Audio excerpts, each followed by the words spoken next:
నమస్కారం ETV news కు స్వాగతం.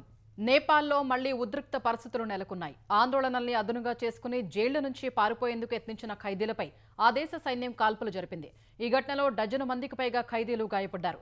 నేపాల్లో శాంతి భద్రతల్ని పర్యవేక్షిస్తున్న సైన్యం కర్ఫ్యూను పొడిగించింది. కాఠ్మండు సహా ఇతర జిల్లాల్లో రేపటి వరకు కర్ఫ్యూ పొడిగించింది. నేపాల్లో మరోసారి కాల్పుల ఘటనలు చోటు చేసుకున్నాయి. జంజడ్ ఉద్యమాన్ని ఆసరాగా చేసుకుని జైళ్ల నుంచి పారిపోవడానికి ప్రయత్నించిన ఖైదీలపై ఆ దేశ బలగాలు కాల్పులు జరపగా మరోసారి ఉద్రిక్త పరిస్థితులు నెలకొన్నాయి. రామేచాప్ జిల్లా జైలు నుంచి పారిపోతున్న కొందరు ఖైదీలపై నేపాల్ సైన్యం కాల్పులు జరిపినట్లు చీఫ్ డిస్ట్రిక్ట్ ఆఫీసర్ శ్యామకృష్ణ ధామా వెల్లడించారు. జైలు గేటు తాళాన్ని విరగ్గొట్టి ఖైదీలు పారిపోయేందుకు ప్రయత్నించారని పేర్కొన్నారు. వారిని అడ్డగించేందుకు సైనిక బలగాలు కాల్పులు జరిపాయన్నారు. ఈ కాల్పుల్లో డజను మందికి పైగా ఖైదీలు గాయపడ్డారని వెల్లడించారు. క్షతగాత్రులకు చికిత్స అందిస్తున్నట్లు వివరించారు. ఈ జైల్లో 300 మందికి పైగా ఖైదీలు ఉన్నారని, ప్రస్తుతం పరిస్థితి అదుపులోనే ఉందని ధామా వెల్లడించారు.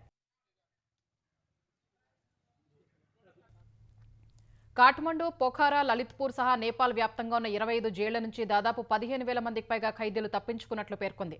వారిలో కొద్ది మందిని మాత్రమే తిరిగి పట్టుకున్నట్లు తెలిపింది. ఖైదీల పరారీ సందర్భంగా పలు జైళ్లలో ఘర్షణలు చోటు చేసుకున్నట్లు వివరించింది.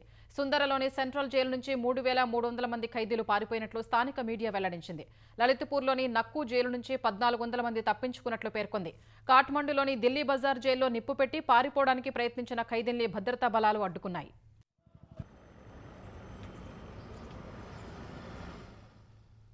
నేపాల్లో శాంతి భద్రతల బాధ్యతలు పర్యవేక్షిస్తున్న సైన్యం కాఠ్మండు సహా ఇతర జిల్లాల్లో రేపటి వరకు కర్ఫ్యూ పొడిగించింది. హింసాత్మక ఘటనలు చెలరేగకుండా నిషేధాజ్ఞలు విధించింది. ఆసుపత్రులు, ముఖ్యమైన కార్యాలయాలు తెరిచేందుకు మాత్రమే అనుమతి ఇచ్చింది. నేపాల్లో తాత్కాలిక ప్రభుత్వ ఏర్పాటుకు సన్నాహాలు జరుగుతున్నాయి. ఈ మేరకు సైన్యం, ఆ దేశ అధ్యక్షుడు రామచంద్ర పౌడేల్ ఆందోళనకారుల మధ్య చర్చలు జరిగినట్లు స్థానిక మీడియా వెల్లడించింది. ఇదే విషయాన్ని కాఠ్మండు మేయర్ బాలన్ షా కూడా ప్రకటించారు. నిరసనకారులంతా దయచేసి ఓపిక పట్టాలని ఎక్స్ వేదికగా విజ్ఞప్తి చేశారు.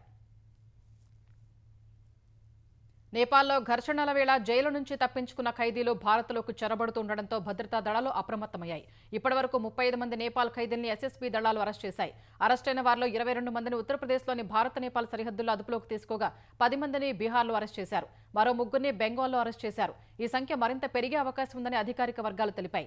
నేపాల్లోని వివిధ జైళ్ల నుంచి 7,000 మందికి పైగా ఖైదీలు తప్పించుకున్నట్టు ఆ దేశ ఆర్మీ ప్రకటించింది. రామేచాప్ జిల్లా జైలు నుంచి వాళ్ళ వందలాది ఖైదీలు పారిపోయేందుకు యత్నించగా నేపాల్ ఆర్మీ కాల్పులు జరిపింది. ఈ ఘటనలో 12 మంది ఖైదీలకు గాయాలయ్యాయి. నేపాల్లో ఖైదీలు పరారవుతుండటంతో అప్రమత్తమైన భారత్ సరిహద్దుల్లో భద్రతను కట్టుదిట్టం చేసింది. అనుమానితులను అదుపులోకి తీసుకుని విచారణ చేస్తోంది.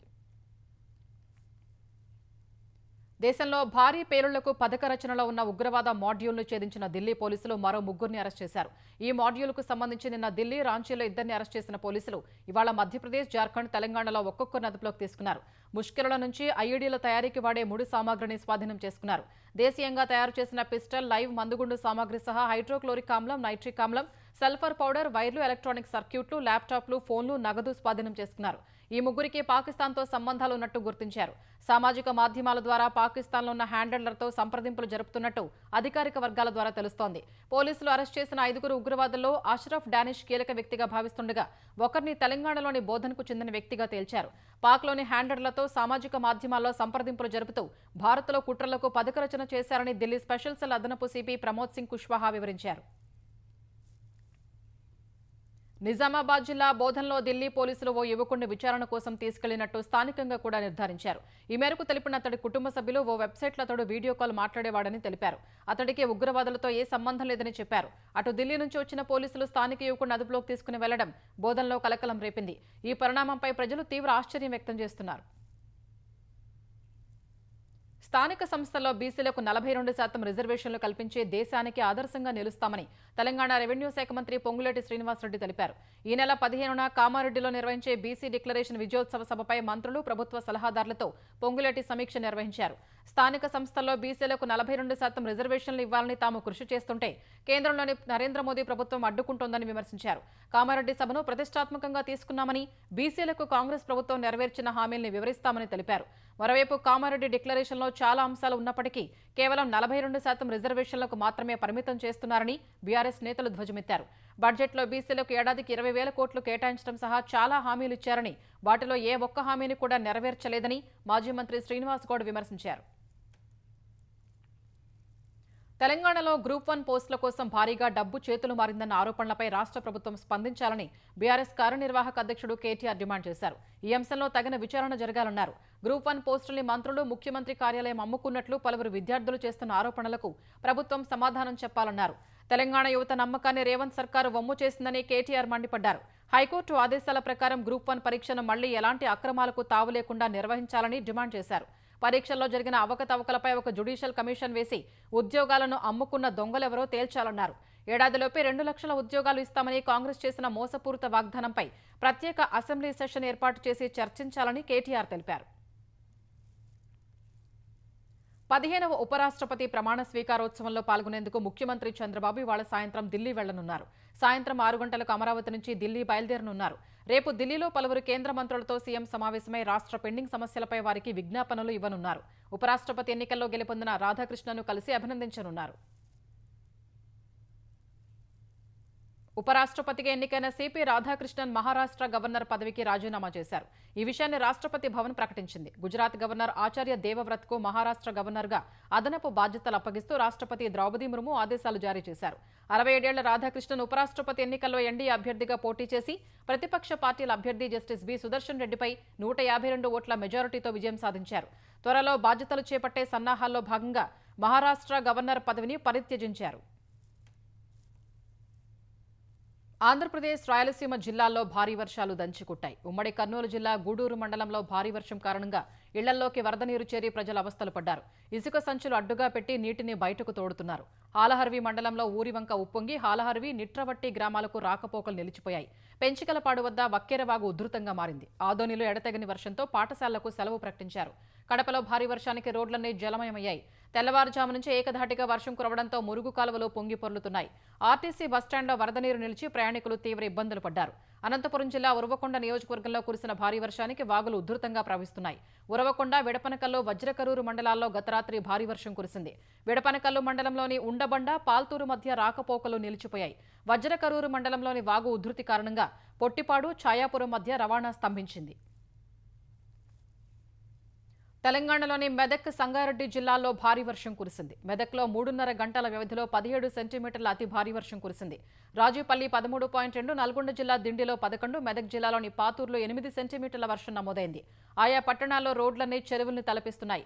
వాహనదారులు తీవ్ర ఇబ్బంది పడ్డారు. లోతట్టు ప్రాంతాల్లోకి భారీగా వరద నీరు చేరడంతో ప్రజలు అవస్థలు పడుతున్నారు. మెదక్లోని Gandhinagar colony, Sainagar colony, Venkatrao Nagar colony, Patiyanagar colony జలదిగ్బంధంలో చిక్కుకున్నాయి.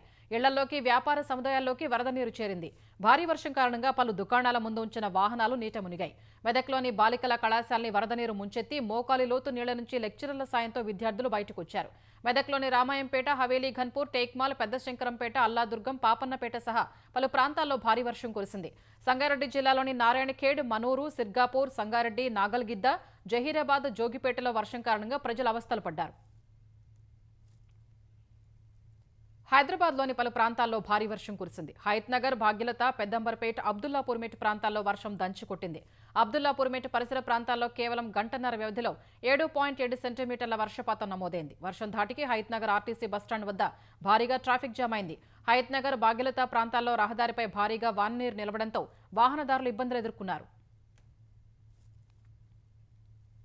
తెలంగాణలో రైతులకు యూరియా కష్టాలు కొనసాగుతున్నాయి. వరంగల్ జిల్లాలో ఖానాపురంలో యూరియా కొరతతో అసహనం చెందిన రైతన్నలు రోడ్డెక్కి ధర్నాకు దిగారు.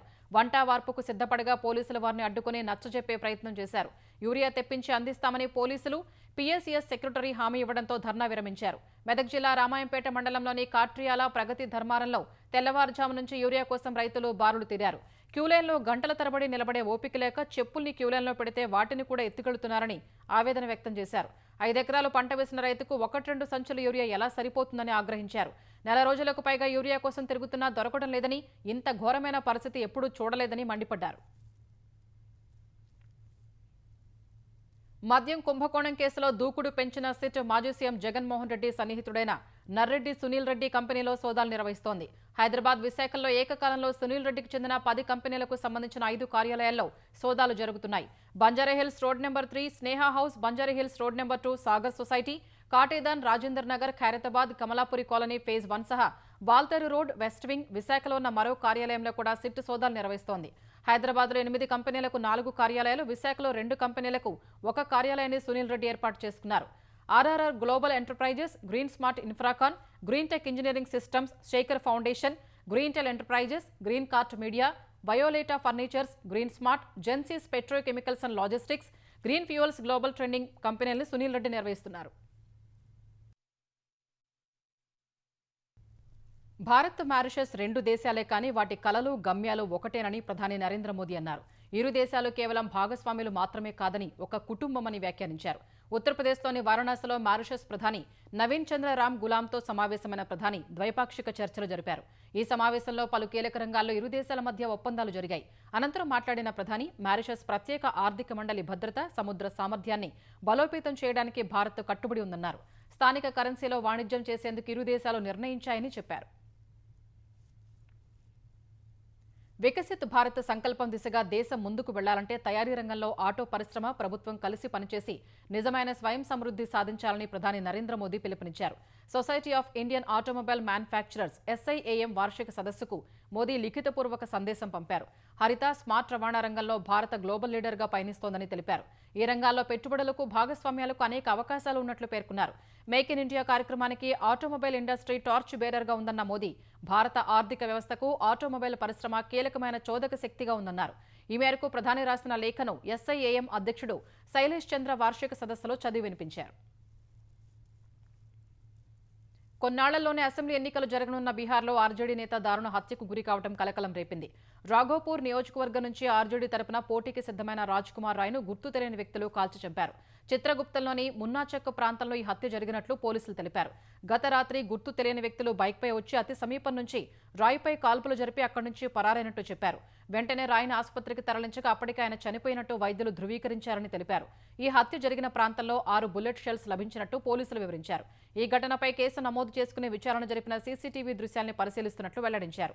భూ వివాదమే హత్యకు కారణమని ప్రాథమిక దర్యాప్తులో వెల్లడైందన్నారు.